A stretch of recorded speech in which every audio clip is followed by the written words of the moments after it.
ما يحدث في المغرب ليس عاديا، ليس مجرد كأس افريقيا، هناك شيء يحضر في الخفاء. 9 ملاعب، بنية تحتية عالمية وتنظيم يشبه المونديال. الرسالة واضحة، المغرب قادم بقوة. هل هي بطولة فقط أم بداية لشيء أكبر؟ الأيام ستكشف الحقيقة. إذا إخواني أخواتي مرحبا بكم. كاينه واحد الضجة عالمية مؤخرا على مواقع التواصل الاجتماعي، خصوصا هاد اليومين اللي فاتوا. حاولنا نجيبوا لكم أبرز ما قيل على البلاد ديالنا سواء من طرف الجزائريين ولا العرب. غادي نحاولوا نعطيو تعليق بسيط على كاع هاد المجريات، وكنتمنى أنكم تكملوا الفيديو من الأول حتى الآخر. قناة الهداف الجزائرية، اش هاد لا شويه مونديال طرات ليك على المباشر اللي ما تقطعش واللقطه تشدات. اسماعيل مراسل الهداف من حدا اوتيل ماريوت مع المشجعين الجزائريين. نحط لكم اللقطه تشوفوها، سمعوا ومن بعد نرجعوا.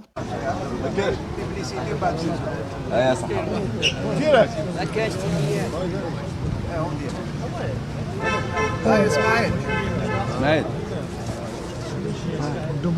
اسماعيل اسماعيل روح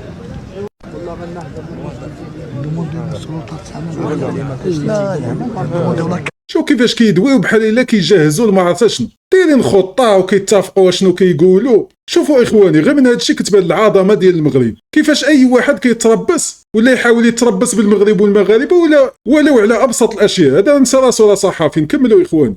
هذا ماك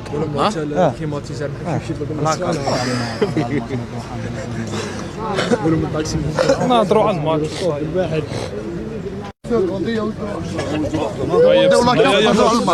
خلوه يهضر. خليه يضرب بحال ما عرفتش غيقول لينا. صافي جهزتوا الخطه ساليتو. ايوا اخواني، هذا راه حلوه مشى تبع خوتو اللي كيحاولوا يتكلموا بخطاب الكراهيه على المغرب والمغاربه. نكملوا اخواني. هاد السيده اش غتقول؟ اول حاجه شكون هذاك اللي كيتنخم مور الكاميرا؟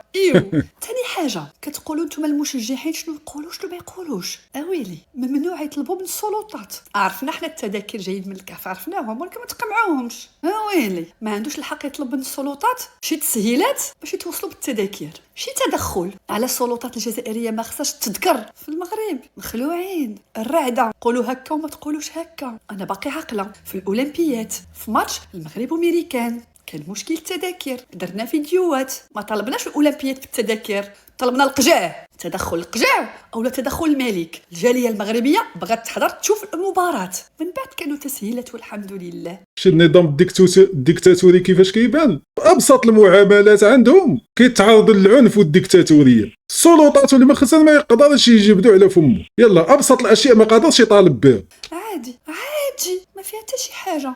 والنهار اللي دارت معايا مقابله دوزان في الماتش ديال مصر والمغرب، غير وصلت المحطه توني ديال المغرب ما قالوش ليا قولي هكا وما تقوليش هكا، لا شافوني من الجاليه منين جيتي هولندا فرنسا المانيا رجعت لفرنسا، قالوا لي ايش قوليها عادي. ما قالوش لي ما تذكريش محمد السادس، ما تذكريش القجاع. اش هاد القمع؟ ما تجبدوش السلطات الجزائريه، لا ما تقولوش هكا. قولوا كنطالبوا الكاف بالتذاكر، حيحوا قولوا الكاف حيحوا وعادي. الا جبدوا السلطات غادي يلقى راسو بقى في المغرب، غادي يرجعوا كاملين ويخليوه عندنا هنا. والله يا بابا لا باقي شاف الجزائر غادي يغبروه عادي. كما توصيوهمش ويلي باقي دراري صغار. وصل على النبي ما جوغي فاكسيني بيس. والله لا الله يعطيها الصحه. هاد السيده عطاتهم العصير. كيبينوا على الضعف ديالهم حتى في الاعلام ديالهم. لاحظتوا كيفاش الاعلام ديالهم كيسيروه بحال شي بيضق كيلعبوا به. خاصك تقول هكا وما تقولش هكا، تجبد السلطات وما تجبدش هادي. نكملوا اخواني اخواتي. خويا سفيان، حبيت نسقسيك برك. انت مغربي وانا جزائري، وانا رحت للمغرب وراني نشوف في كاس افريقيا، وراني نشوف في المخزن ونشوف في المغاربه ناس ملاح والمخزن ناس ملاح وكلشي مليح، وحنايا العسكر كانوا يقولوا لنا المغرب. يا خويا المغربي سفيان يرحم والديك، حبيت نسقسيك برك تاني، واش ملي تجيو عندنا نتوما في الجزائر تكون عندنا كاس افريقيا ولا كاش حاجه، واش النظام تاعنا يخلينا نديروا لكم هكا ونرحبوا بكم ولا لا؟ راه وقعات، وراه جا الشبان ديالنا ديال المنتخب ومشاو عندكم، وباش قابلتوهم بمغربي حيوان. ما كاين لاش اننا نتخيلوا واش غادي يوقع، حتى راه فايته وقعات. نظام جبان وشعب حتى هو جبان. ملي كتجيو للمغرب خاوه خاوه، وملي كنمشيو عندكم تما كتولي العداوه. نكملوا اخواني، شوفوا المطالب ديال هاد السيده اللي هي جزائريه. اشنو تمني النفس، اشنو هي الامنيه ديالها؟ الامنيه ديالها ماشي هي المنتخب ديالها يربح. شوفوا سمعوا اخواني يا جماعه، ايماجينيو معايا، تخيلوا السيناريو، الجزائر تربح لا كوب دافريك، وين عند خوتنا في المغرب في العاصمه، والله غير تكون واعره بزاف، شوك عالمي. عند خوتنا المغرب وفي العاصمه كاع باغا تربح هي في العاصمه. ما قدرتش تربح عسكريا، وما قدرتش تربح اقتصاديا، وما قدرتش تربح اجتماعيا. صافي بقات لها هي كرويا كتحلم بها. صاي والفنا انا غادي نقعد هنا ما نوليش، جاب لي ربي راني قاعد صاي عجبتني. خاوه ادخل عليهم غير خاوه وراك مليح. مرحبا. شفتوا يا اخواني الشعب المنافق؟ سمعتوا الهضره اللي قال؟ دخل عليهم غير خاوه وراك مليح، يعني غير كذب عليهم ومثل عليهم ونافقهم وراك بخير، غادي تقول بهم وديرها بهم. ولكن هيهات الشعب المغربي ماشي كيف ما كيظهر لك. خوتنا الجزائريين نتمنوا ان شاء الله منين يضموا كاس افريقيا في السنوات الجايه نلقاو نفس الترحيب ان شاء الله، ونفس هذا الشيء ان شاء الله. مرحبا بكم، مرحبا بالجزائريين توانسه، حنا مغاربه تنضيفوا اي واحد واي واحد على راسنا وعينينا. علاش كتسنى انك يرحبوا بك تما؟ علاش؟ اش غدير بهم؟ ها هما رحبوا بك، اشنو الفائده من هذا الشيء؟ المغربي بطبيعه الحال ما كيحتاج حتى شي واحد، البلاد ديالو موفره ليه كل شيء الحمد لله، ما كنحتاجو حتى شي بلاد من المحيط الى الخليج. الحمد لله البلاد ديالنا مكتفيه ذاتيا، كل شيء كنحتاجوه كنجيبوه من عند دول ما عندنا بها حتى علاقه، كنعطيهم العمله الصعبه وكنجيبو داكشي اللي بغينا، ما محتاجين حتى شي بلاد. قال عاشر مالك لا يطولنا في عمره، الله يخلينا. راه تفرحنا صراحه باش وقفوا معنا البوليس وكل شيء. دقائق الدراري اون سونسو كل ماتش والله ما كان فيها بزاف ديال لي فوت، هذيك 10 دقائق راه بالعاني زادوها باش تسمع ديك الدقيقه 90. شوف الجزائر والله انت كوتيا، الجزائر بوركينا فاسو اندرامتيا 100%. اذا اخوتي الظاهره اللي ولينا كنشوفوا مؤخرا ديال ان الافارقه ولاو كيهضروا بالدارجه المغربيه، فراه اخواني كنعتبرها كارثه. تخيلوا معايا ان هذه الاستراتيجيه اللي جالسه كتنهجها حاليا الحكومه كملات بحال هكا، كيفاش غادي يولي المغرب؟ اجتماعيا غادي نوليو بحال فرنسا، الناس المغربي ما غاديش يبقى، والجنس المغربي ما غاديش يبقى. وهذا الشيء راه وقع في فرنسا، كتشوف المنتخب ديالهم كله من اصحاب البشره السوداء. حنا ماشي ضدهم، حنا ما بغينا يجي عندنا حتى شي واحد سواء كان اوروبي ولا افريقي. هاد البلاد خلاوها لينا جدودنا، خلاوها ليك وليا، وما كنظنش انهم يكونوا فرحانين الا جبنا البراني، حيت هما تقاتلوا على هاد البلاد. زعلتني صافي زعلتني. المغرب هذاك نقولوا لك بعيده، المغرب هذاك فيها فاوس ماتش. ولا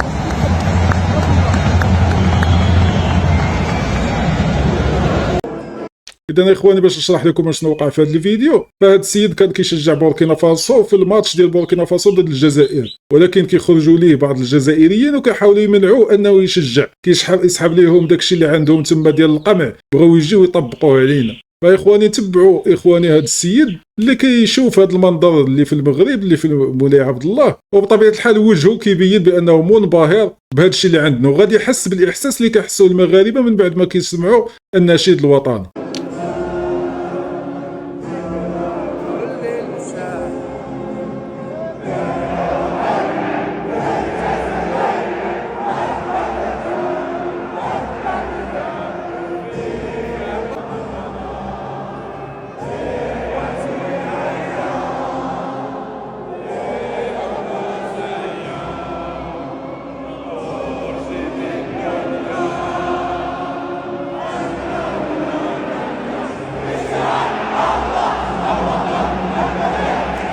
اذا اخواني اي واحد عاش هذه اللحظه فهو غادي يعرف بالقوه اللي ديال هذه اللحظه اللي كيحس بها اي واحد سواء مغربي ولا ماشي مغربي، كيف ما كنشوفوا مع هذا الشخص اللي هو سعودي. فاخواني اخواتي فعلا واحد الاحساس لا يوصف، واللي باقي ما عاشوش يمشي يعيشوا. هنا كتبان بزاف الوطنيه، حيت كتحس براسك انك كتمثل البلاد ديالك. فصراحه يا اخواني احساس لا يوصف. نتبعوا اخواني هذا المنظر الجميل اللي في الملعب ديال مولاي عبد الله.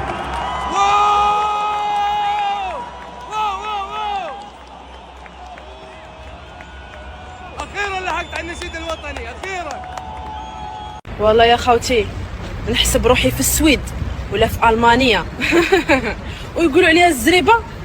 والله يا راس الشحيحة يا جدك اسكت ودخل النعاج، راه الزريبة هي اللي عندك وفيها كباش ونعجات مرض. انت هما عارفين راسهم بانهم عايشين في الزريبه، وملي جاو للمغرب فرا كانت الصدمه كبيره ملي شافوا المستوى اللي واصل ليه المغرب وكيفاش كيقارنوا مع داكشي اللي كيقولوه ليهم في مواقع التواصل الاجتماعي عندهم، وايضا في وسائل الاعلام ولا قنوات الصرف الصحي ديالهم اللي مقبوعه من طرف النظام الديكتاتوري. وملي كيجيو يشوفوا هذا الشيء فراهم كيتصدموا يا اخواني. وهاد النتيجه السيده اللي باقا شابه وعاقت بالقالب. عند بالكم وتحسوا براكم عايشين وتزيدوا تهضروا، اروحوا تشوفوا الناس فين راهي عايشه او متواضعه، وانتوما بركه من نبيح الى عندكم الجهد اديروا بحالهم. عاقوا بهم اخواني اخواتي. ودوك الطرق الملتويه اللي كينتهجوهم باش يحاولوا يضربوا في المغرب والمغاربه مابقاوش خدامين وعفى عنهم الزمن. والشعب الجزائري حتى هو راه بدا كيعيق. انت كما كتشوف شابات مقتبل العمر فاهمين اللعبه كيفاش راه غاديه وعارفين شنو كيسواو النظام والمسيرين ديالهم. تبعوا اخواني اش كيقول. علاش تكذبوا وتقولوا ما كاش التذاكر؟ راه انتوما اللي ما عندكمش دراهم. المغرب دار لكم اكبر شمس العشيه، والعالم عارف بلي انتوما حقاده ومحساده. سمعوا هاد اللعبه ديال التذاكر فراه التذاكر خاصهم يقطعوهم فاش يكونوا في الجزائر. كيجي الانسان بالتذاكر ديالو كيجي مع العمله الصعبه، هذا هو السائح العادي، انسان عادي. اما هما اللي خارجين على المألوف وغاربي الاطوار فراه كيجيو للمغرب عاد كيقلبوا على التذاكر فمتسطى. مفيد هاد الشعب من اطيب الشعوب.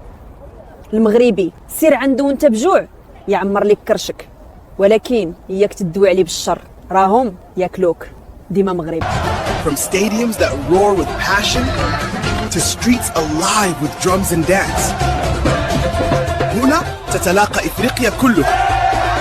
Morocco, where football, culture and adventure meet. From the mountains to the sea. يديركم واحد التسامح. مشاهد اخواني زوينه بزاف صراحه، والعالم كامل كيعترف بهاد المجهودات الكبيره اللي دارها المغرب واللي كانت صدمه بالنسبه لهم. ما كانوش كيتوقعوا بان المغرب غادي يكون في هذا المستوى، وكانوا كاملين موجهين الاسلحه ديالهم للراس ديال المغرب كيتسناو غير شي هفوه، ولكن للاسف حمروا لينا الوجه. شكرا من هذا المنبر للمسؤولين اللي كانوا في المستوى صراحه واللي ما خلاو لينا ما نقول. ترى واحد المناظر اخواني اخواتي جد رائعه والله العظيم. كنفرحوا بزاف ملي كنشوفوا البلاد ديالنا في هذا المستوى. سمعوا لي هذه اللي من الاعداء ديال الوطن شنو كتقول. تسمم في الماكله، اقسم بالله يا خوتي راح يديروا لهم واحد التسمم خدمته اسرائيل باش ولادنا ما يموتوش دركا كونطامينيو ديجا. هما قال لك كيما داروا سبحان الله كيما داروا لياسر عرفات، راه جوه بواحد البواسون عام ابري باش مات وعدا المحيط تاعو كومبلي.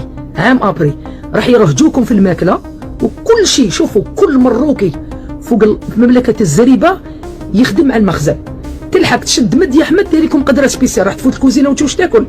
ها يطلع لك عييتوا من هاد الخطابات وهاد الاتهامات وهاد الشيء ديما كتقولوها. فين ما جا شي منتخب ديالكم للمغرب كتقولوا هاد الهضره، وهادي ماشي المره الاولى وماشي المره الثانيه وماشي المره الثالثه. دائما كتهموا بان المغرب غادي يدير لهم شي حاجه في الماكله وجايبين اسطول ديالكم ديال طباخين ومحلين راسكم. والمغرب اصلا ما سايقش لكم الخبار. المغرب مركز في التنظيم، اما الجزائر المنتخب ديالها اخر ما كيفكر فيه المغرب. دائما كتقولوا هاد الهضره وهاد الخطابات ولحد الان ما وقع حتى حاجه. دازت سنين على المنتخب ديالكم كان جا وبزاف ديال المنتخبات، منتخب ديال السيدات جا للمغرب، علاش ما وقع لهم حتى شي حاجه؟ راهم باقيين احياء يرزقون. هادشي غير تفاهات. سمعوا اش كيقولوا عليكم، كيضحكوا عليكم. راسل ياخذ لك لوكيشن شارع فارغ او شارع ظلام، لا اطلع في شارع محترم في الرباط، اطلع في احياء الرباط في شوارع محترمه. يطلع يختار لوكيشن في الخلف ظلام كأنه في صحراء، لا اطلع في شارع محترم بين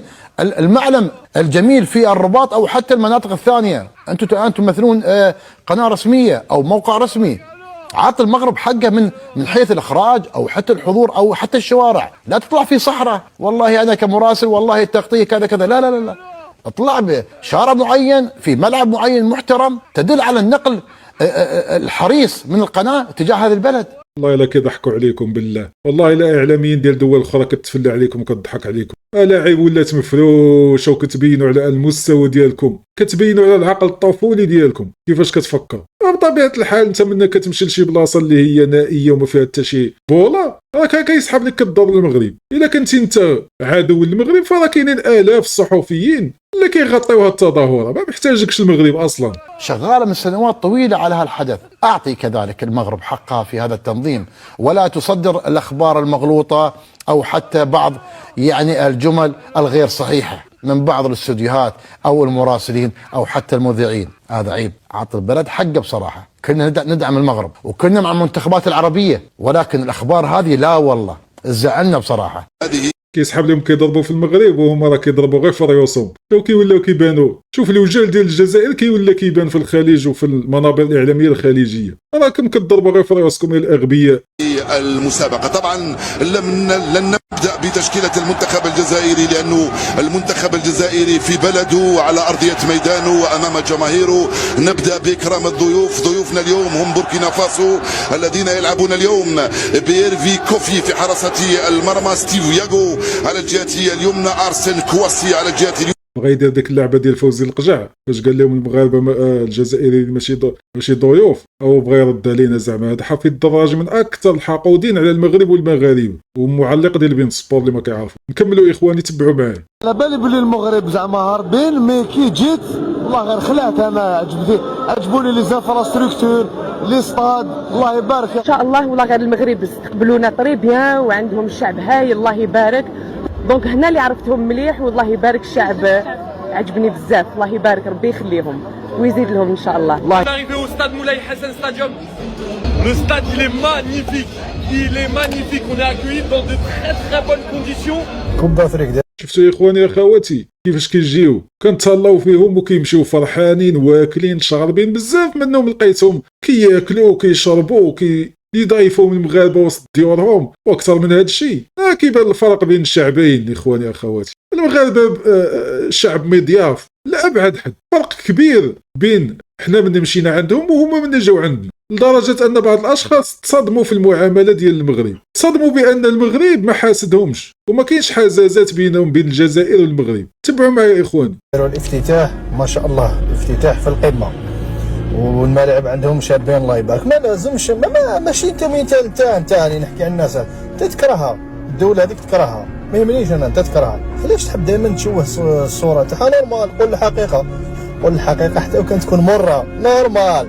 حقيقه بلادهم راهي في طريق النمو، راهي تتطور. ستادات الله يبارك، لي زوتيل كيما حنا. هذاك النهار كان يحكي المحلل تاع قناه البلاد، قال لهم الستاد تاع اللي في تيزي وزو هذاك اذا مانيش غلط، قال لهم تمسخر بيا، قال لهم لي سيبورتور كانوا يدخلوا يشوفوا الغرقه. اوتيل 5 ايطوال ما كاش، هو هضرها حوسوا عليها تلقاو هو هضرها بعد ما نورمال.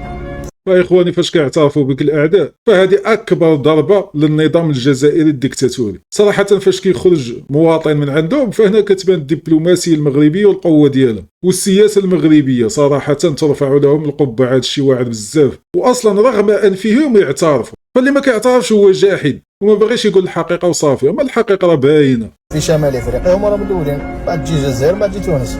السلام عليكم اخوتي.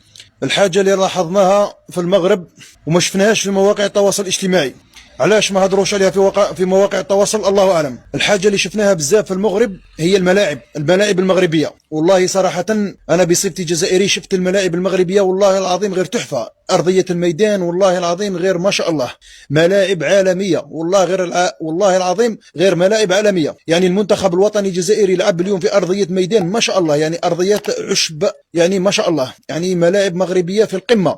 وهذا اللي ما شفناهمش يهضروا عليها في مواقع التواصل الاجتماعي. ما كانش يهضروا عليها. هذه انتكاسه بالنسبه للنظام الجزائري باش يشوف المغرب واصل لهذا المستوى، فراه كيعرف راسو ما بقى عنده حتى شي ورقه باش يلعبها باش يقدر يفاوض على المبتغى ديالو. صافي كيستسلم نهائيا، كينيس، كيعرف باللي العالم غادي يروح في صف المغرب، فما يمكنش هما يعطيو امتيازات لدوله باقا في التخلف ديالها. كملوا معايا يا اخواني يا اخواتي. نورمالمون بالعكس نورمالمون نشكروهم، يعني ملاعب ما شاء الله والله العظيم. الملعب اللي داروا فيه الافتتاح ملعب في القمه والله العظيم، ملعب ما شاء الله يعني ملعب عالمي. ولكن مواقع التواصل الاجتماعي ما تهضرش على هذو الملاعب العربيه، يشكروا غير الملاعب الاجنبيه. اما العرب مكرازين بعضهم البعض. ماشي غير العرب، المغرب ماشي العرب. واش ما بغيتيش تفيق على الملاعب ديال قطر ما كانوش كيدويو عليهم وكيمجدوا فيهم، ولكن القضيه فيها المغرب فراهم غيسكتوا. اصلا هذه ضربه قاضيه باش يشوفوا هذه البنيه التحتيه ديال المغرب بحال هكا واصله لهذا المستوى. الله اعلم عليه، ولكن انا بصفتي جزائري شفت الملاعب المغربيه والله العظيم غير ملاعب توب، ملاعب في القمه. صاي هو الفنان غادي نقعد هنا ما نوليش، جاب لي ربي راني قاعد صاي عجبتني. خاوه دخل عليهم غير خاوه وراك مليح. هذا ماشي النفاق، دخل عليهم غير خاوه وصافي، راك مزيان. هذه هضره يعني انت كتفلع على الشعب المغربي كتناز عليه. الله يعطينا وجهك. بلاتي الدوله دخلتهم والامن كيحميهم والمغاربه فرحانين بهم. ما كاين شي واحد منهم شبع فينا السبان ومعيور وهاجمنا، راه داخل المغرب واكل شارب وتيصور واخد راحته، وفي نفس الوقت الاعلام ديالهم يهاجمنا صباحا ومساء ويشتمنا صباحا ومساء. حنا حلاش محمقين راسنا، حلاش معصبين. ما معتبرينهمش منافسين، هما معتبريننا اعداء، ولكن حنا كنتفرجوا من الفوق. حيت اصلا الفائز ما عمرو كيكون عنده اعداء، بينما الخاسر هو اللي خاصو يربح هذا ويشوف كيفاش يربح هذا ويشوف كيفاش يغلب هذا ويهضر على هذا. المغرب راجع الله حيت هو الفائز وكيتفرج. علاش هزينها منين تقات؟ علاش الدم ديالنا تيغلي؟ حنا يمكن الرساله ما فهمناهاش، ولكن دابا راه فهمناها. خذوا راحتكم العباس ومرحبا بكم، حنا اللي غالطين. سلام الله عليكم. هذه رساله لجميع المغاربه. ما فهمتش انا واحد الحاجه، واش مكلخ ولا ما كيفكرش ولا ما عارف مالو. جميع المنتخبات المرشحه للفوز باللقب كتمشيو تتشجعوهم. عرفنا قضيه خاوه حنا كاملين خوت، كاع المنتخبات العربيه خوتنا، ولكن كتقولوا ان شاء الله كاس افريقيا غادي نديو. علاش غتديها؟ حيت في ارضك وجمهورك. ملي انت كتمشي كتشجع كتسيبورتي واحد المنتخب اللي هو ماشي بلادو كيحس براسو بحال بلادو، كتعطيه واحد الدعم معنوي، يعني ما بقاش عندك لافونتاج، ما بقيتي وليتي بحالك بحالو ولا بحال اللي لعبته هو في ارضه. حيت في الجمهور في التيران فاش كيكون فيه لافونتاج ديال الفراقي. صراحه انا كنتبرأ من بعض الاشخاص بحال هذيك خيتي اللي خارجه بالصينيه واتاي وراجلها دافعه باش انها تقدم اتاي للجزائريين والاجانب. علاش ما قدمتيش اتاي والفقاص للافارقه؟ على مالهم ماشي بشر؟ علاش كتسيب ليو الجزائريين بالضبط؟ واش هذا ماشي دل انبطاح؟ انا ما كنعترفش بكم وما كتمثلونيش وما عندي حتى شي علاقه بالتصرفات اللي كدير. لافونتاج ديال المنتخبات هي السيبور، هي الجمهور. ملي نتوما كتمشيو تشجعوهم تيحسبوا راسهم بحال بلادهم، يعني ما بقاش عندك افونتاج ديال الارض والجمهور، يعني ولي بحالنا بحالهم. غدا شجعوهم. ملي طيحوا معاهم يدوزوا الدور الاول ويدوزوا الربع والثمن ويطيحوا معاك في نص النهائيه ويديو لك اللقب من بلادك وانت كتشوف حويناتك هكا كتفرج، ما تبقاوش تقولوا ما عرف كي وقع لنا، داو لنا من بلادنا، ما تبقاوش تبكيو علينا في الاخر. ملي ديو لك الكاس من بلادك وفي ارضك وفي جمهورك لافونتاج اللي عندك، ما تجيوش تبكاو علينا. تحياتي. اذا شكرا اخواني اخواتي على هذه المتابعه. غادي نحاول نقدم لكم مستقبلا كاع الفيديوهات اللي كيكونوا تراند في نفس اليوم ولا في نفس الاسبوع، وشكرا لكم ومع السلامه.